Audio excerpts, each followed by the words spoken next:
Albert Vlogs for today's video guys. Syempre, pupunta na naman tayo sa bukid kasi nandun na yung ating alagang baka. At dito na nga mga lods ay dito yung daanan namin. At pagkarating ko nga sa bukid ay inasikaso ko tong baka ni binan ko dahil medyo malayo sa katubigan kaya hindi din siya nakakainom agad. At ayan na ay pinainom ko muna siya mga lods para mabusog naman siya. At pagkatapos nga niyang uminom mga lods ay pumunta na ako dito para ilagay na dito sa kanyang tali at para makakain na rin siya mga lods. At pagkatapos nga doon sa baka ni biyanan ko ay pumunta naman ako dito sa ating alagang baka at sa ating baby baka. At dito na rin sa ating kalabaw mga lods.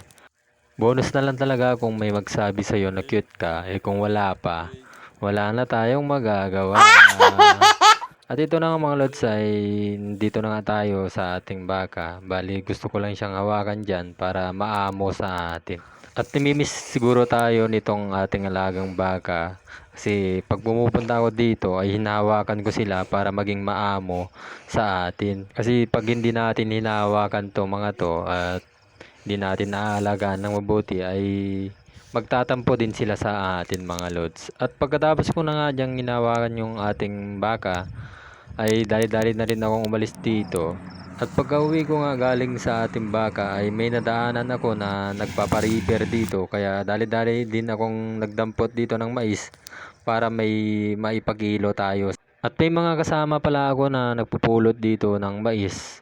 At dahil nga nauna sila sa atin ay nakapuno na sila ng sako mga lods. At pinupulot ko na pala yung mais na nakuha natin mga lods. Bali sila sako ko na pala yung nakuha nating mais dyan. At ayan na nga mga lods ay bali isang sako lang pala yung nakuha natin at hindi pa siya puno masyado. At bago nga lahat ay pang good vibes muna. Chika din, naglupad-lupad.